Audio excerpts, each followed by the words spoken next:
What is up, everybody? Welcome back to my channel, Mystic Watch. It is 5:22 in the morning at the time of this recording.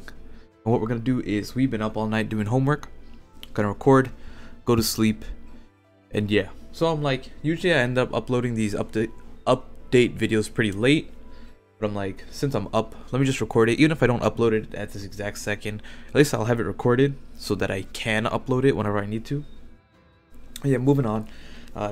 Global doesn't have too many new things, so I'm not gonna like, spend so much time on there. I'll just head straight into JP. But if you are curious about what Global got, is they got, if you go over to the summons, Global has the swimsuit Sasuke step up banner that this right here. And I went over the Sasuke on my last video, so if you guys are curious about what I think about the Sasuke and any details about the Sasuke, be sure to check out my previous update video. Other than that, Phantom Castle's out featuring Mifune, who isn't absolute garbage, but isn't like good. It's just Phantom Castle, right? They're pretty much just a nice collector's thing at this point. I do Phantom Castle for the everything but the character, right? Just a little, the Rio, the scrolls, the ramen, the whatever. So yeah. Also, I apologize if I sound congested. I am pretty sick right now. So let's moving on. So JP, what do we have here? JP is actually pretty big, Blazing Fest just happened last week. Or 2 weeks. I think they're spread about 2 weeks apart, right? So Blazing Fest happened last week on Global, the week before on JP, featuring Might Guy, and I think you might still have a day or two left on Global for the Blazing Fest. I was gonna do my summons there, but I'm like, let me hold off since I know that I'll have an extra day or two, so that I can still do my summons, like record it today or tomorrow, if I really need to, for Might Guy. So let me wait and see what the banner is. So this week's is Blazing Bash. And of course, if you've been playing PvP, you'll know that the Blazing Bash characters are super strong. So this week's Blazing Bash, or this month's Blazing Bash characters, pretty much they top the even previous ones. So let's go take a look at the banner. We'll go take a look at the characters, because that is the big the big thing for this update.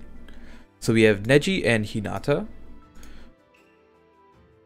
Let's see. This is how the banner's set up, right? So you can kind of break it down. It's 40, 40, 50 with 2 times rate up, then discounted 25, 3 times rate up, as well as getting their materials. The 6th one is 25, 7th one is you're guaranteed one of them, and then the 9th one you're guaranteed either Neji or Hinata. So if we go here, take a look at this. So let's go through the art, right? This is a 6-star. This is his Blazing Awakened. Let's go take a look at Hinata, 6-star. Blazing Awakened, right? So I'm not gonna spend too much time on these. Alright. Like, I'm not gonna go crazy in details about what every single little thing is. But just really quickly, he is a mid-range, right? You can see the stats yourself.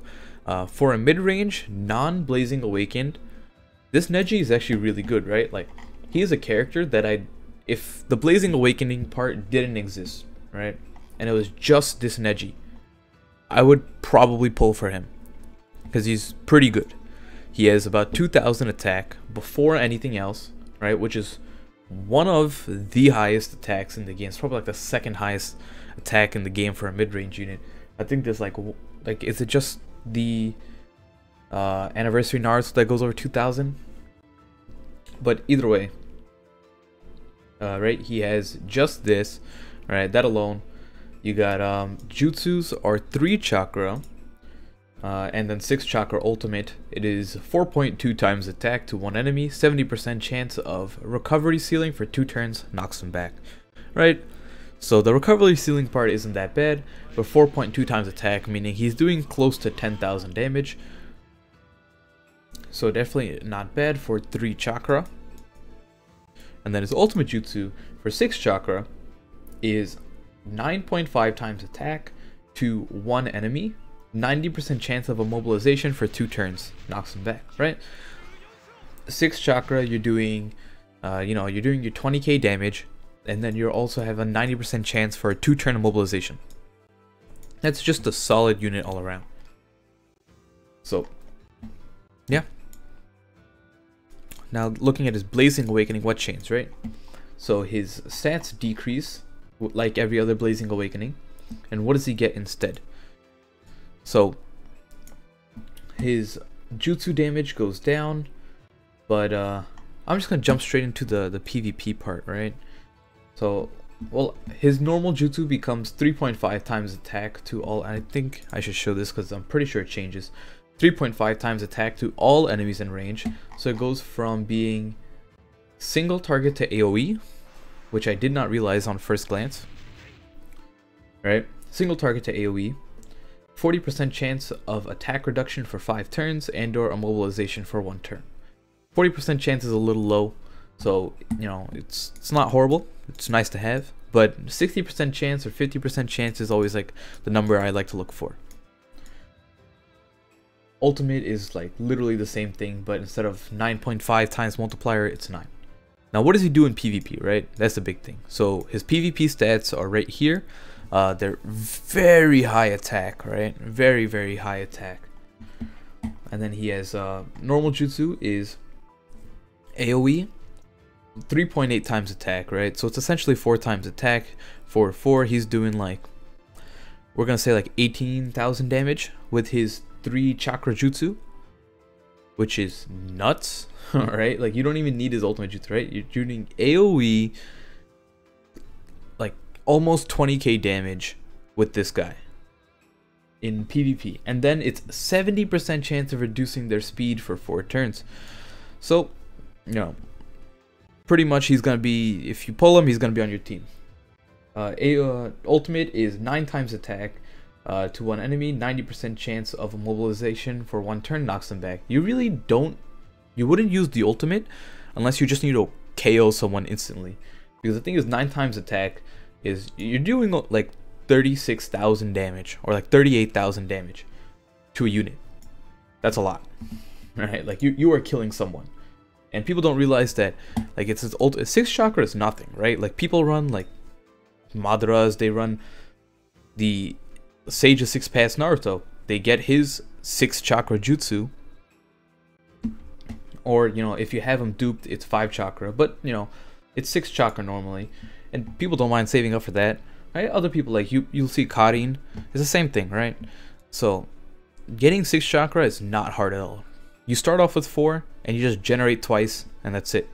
So if you stick him in your 3rd row up top and he survives till then, he gets a free ultimate, he KOs someone. But let's jump over to Hinata, who in my opinion is more broken. But on first glance it's hard to tell, like I have to play it out a little bit to see. So what does Hinata do? Long range. This one is kind of not the same as Neji, where she's not as good like non-awoken, right? Like you wouldn't really use her too much outside of PvP, where Neji is a really good unit outside of PvP as well. And what do we got missing? Okay, let's look at the first jutsu. 8.2 times attack to one enemy, knocks them back. 10.2 if they are jutsu sealed. So single target, can do 10,000 damage. But it doesn't apply anything, it's just damage. One thing that is nice is that her field and buddy skill are both boost attack of wisdom by 150 to 300, and the buddy skill is just a flat 300. And then if we take a look at this, the ultimate jutsu, 20.5 times attack to one enemy, 50% chance of jutsu sealing for 5 turns and or immobilization for 1 turn, which is not bad. Yeah, it's just all around pretty decent jutsu, ultimate jutsu. Don't be like shocked by 20 times multiplier. It's only 1,000 attack, so at the end of the day, it's still 20k damage. Right, nothing crazy, and it's still single target. Now, if we take a look at Blazing Awakening, these are her pay attention to the PvP stats, right? 343 speed with almost 40k HP. You know, we used to run, like, in the sneak preview, used to run Tobirama non-stop. This man had 280 speed and 40k HP, like 41 or 42k, right? And he got nerfed. This man lost damage. He lost like 10,000 health, right? And she's just the better Tobirama, right? So I don't like, they're making these balance changes, but they literally just made you a better Tobirama right here. That is the money grab. Now, what does she do in the Blazing Awakening form? First jutsu, 7.2 times attack to one enemy, 80% chance of jutsu ceiling for 2 turns. In PvP, it's a 7 times attack to one enemy, 60% chance of recovery ceiling for 5 turns, and or chakra ceiling for 4 turns. And the big one is the chakra ceiling for 4 turns, right? 60% chance of chakra ceiling for 4 turns. Because you don't really heal in, you don't really heal that much in PvP. No one really runs healers. You might have your like field healing or buddy healing that just comes from running the random units that you're running. But, it's never that big of a deal. So the big thing is 60% chance of chakra ceiling for 4 turns. And this is a speed lead, right? Like, this is a fast person. So you might even just go for the ultimate jutsu with this person. And what's her ultimate? It is, well, we already seen it. It's 22 times attack and wisdom to one enemy, 50% chance of jutsu ceiling for 4 turns, and or immobilization for 1 turn. It doesn't matter like the percentages or what else. It's 22 times attack. It's gonna one-shot you if you get to that point. And getting 8 chakra with that kind of speed and that kind of health isn't that big of a deal, right? You keep her out front, your other units generate chakra, and that's it. Like, you just pick up bottles here and there. By like your second rotation, you'll probably be at 8 chakra. So unless they spend everything killing this Hinata, right? Like, that's the problem. These units are just too strong. And oh my god, I didn't even go over the dupe abilities. So they're not too crazy, but one of them is pretty nuts, right? Boost jutsu ceiling rate by 20%, doesn't affect PvP. Reduced chance of being sealed by 30%. This one is the big one. Reduces damage taken by 20%. Right? Normally, reduced damage taken, the one that affects like just all damage, is always been by 5%. And this is like just reduced damage taken by 20%. So if you get 4 copies, 3 dupes, 3 ability stones or something, your Hinata went from essentially having like 40k HP to having whatever 20% more is, right? 48. It's almost like having like an extra 10,000 health, right? Because you're taking 20% less damage. Next one, reduces chance of being sealed by 30% and prolongs duration of status effect by 1 turn. And then let's go over Neji's really quickly. Neji's is restores 250 HP, 500 in PvP, restores 250 HP, 500 PvP. So if you have 2 of these, he's restoring 1000 HP every turn. Not bad. 20% chance to erase chakra consumption on normal jutsu. Really good, because he's going to be using his normal jutsu a lot, right? The next 2 are boost speed by 20. So he can go up plus 40 speed, putting him at 223 speed before any pills, which is a pretty solid number. It's on the lower side, but it's definitely not bad for like the powerhouse that he is. And yeah, so those are your units. Let's go over the rewards really quickly. You have 2 new characters introduced, Sai and Itachi, that are both from PvP. Itachi you get from the reward, and Sai is from the shop. So let's take a look at both. So that's Sai. Okay, yeah, we get it.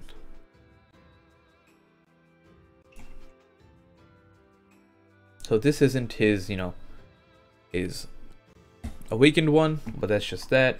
So at least you get a picture. He's heart, mid-range, 6-star. He's pretty bad in my opinion. 2k attack, 2k HP, 1k attack. Nothing spectacular, right? Like single target normal jutsu, AoE ultimate, which doesn't do that much damage. I don't think it's anything spectacular, right? We'll skip him. He's nothing too crazy. The Itachi, on the other hand, I think is actually pretty good, but he's not one that's viable. You have to physically earn him.